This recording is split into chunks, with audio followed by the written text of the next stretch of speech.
All right, how's everybody doing today? Welcome back to another episode. Introduce yourself, my man. Mitchell.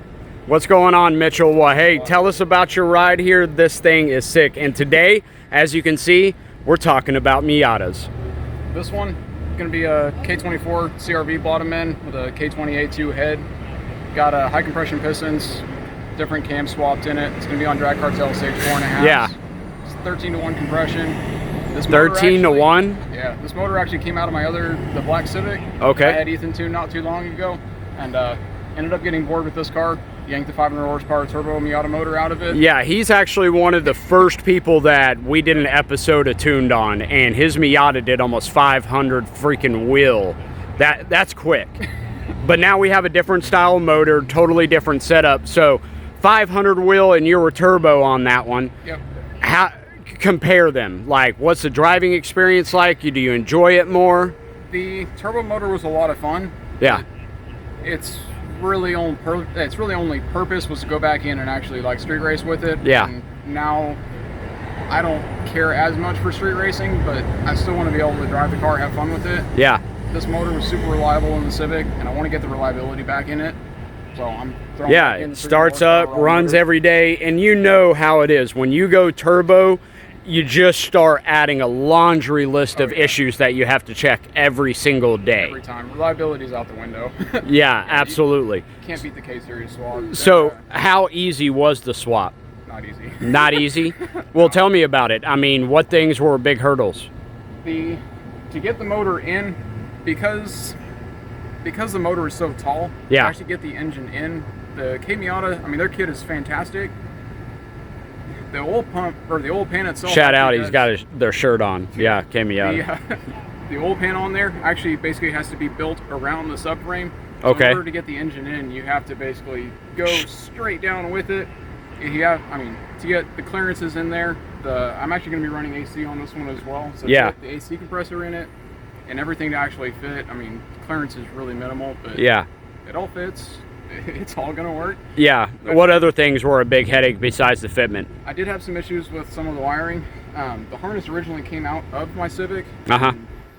It had some issues. Somebody tried to extend the harnesses and stuff in the past, and come to find out there was a break in one of the wires that set me back for a few months trying to chase the wiring. The TPS shorted out.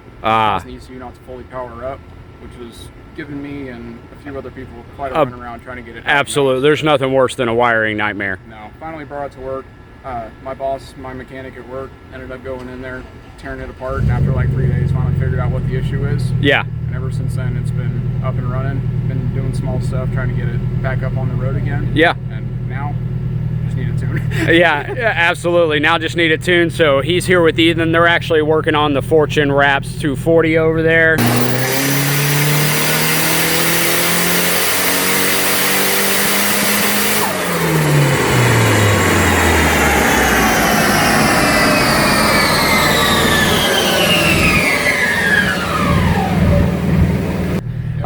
And then a little surprise here. It is not hooked up yet, but you plan on spraying this thing, huh? Yeah. Yeah.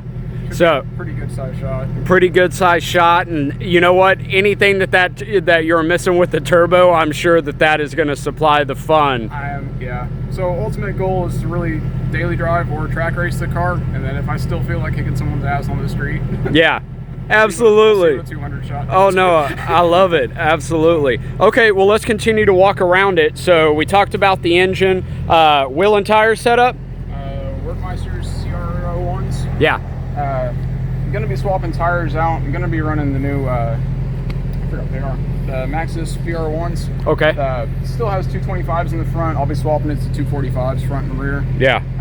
It's got Fortune 500 500 coils on it. Wheelwood's in the front. It's got 1.8 swapped in the rear. Upgraded sway bars. I mean, yeah, you pretty much name it. It's got it on it. Got it on it. Yeah, and one of my favorite things about his Miata, the wing, the big wing. So let's go to the back here. So is this mounted straight to the? It actually will mount to where the bumper. Where basically the actual bumper support goes into the chassis. Yeah. The brackets will actually go into where the bumper support is, and the rest of the bumper support is mounted on top of the actual wing. Most people just run it no bumper. Yeah. I wasn't having it. No, gotta have the bumper. Gotta have the bumper. Absolutely. What everybody wants and what I want, a hard top. Yeah. Yeah, but half the price of the car. Yeah. All right, let's go inside.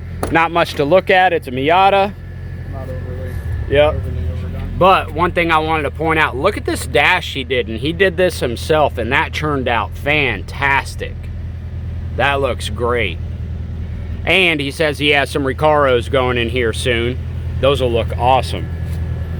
And what year is this? 90. A 90? Yep. Bolt-in cage? Yeah. It's a hard dog double diagonal. Yeah. We swapping everything on it. Absolutely. What else can you tell me about the car? Anything? Had it for a long time. I had it for a long time. What exhaust are you running on it? It started off as an NB Miata NB Miata 3-inch exhaust. Yeah. Ended up having it modified for the turbo setup that I had, and now had it remodified again for the K Miata stuff. For the K Miata stuff. 3-inch all the way back. Yeah.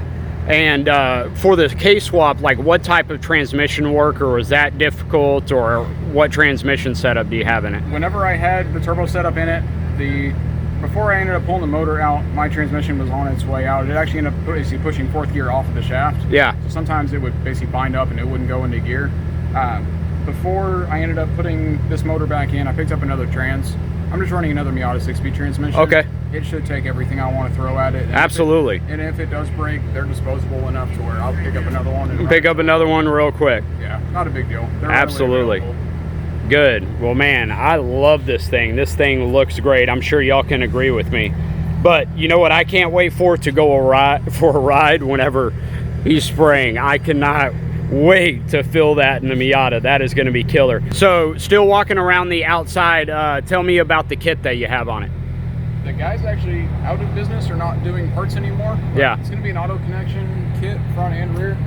The guy that painted it actually did a really good job. You almost can't even tell the rear, but he molded them in seamless. Yeah. I mean, there's literally almost no way to even tell. Yeah, front fenders, bumper, yep. Rear fender. Looks great. Yeah, the fitment on this thing is just spot on. And you know your boy is like a good stance. Oh yeah.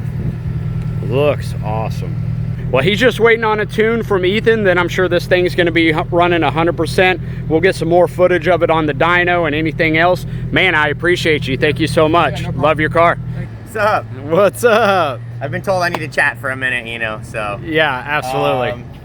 We have this this pretty Miata here. Yeah. Got the wrong motor in it. Yep. It's my favorite thing to deal with. Yep. This is one of my favorite combinations, though. Yeah, sure. It's a beautiful car.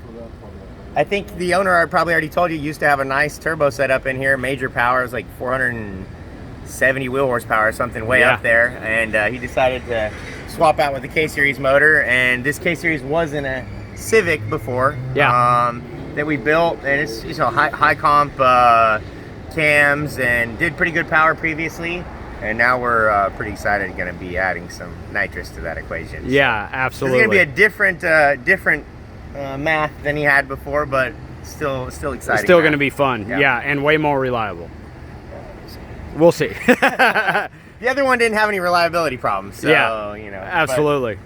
So now you're just working out VTEC? Yeah, right. I've got a couple little quirks for the swap. You know, the car, it doesn't know what the speed is, so we got to rescale some VTEC stuff. And apparently the TPS, something's up with the TPS, so we're sorting that out right now.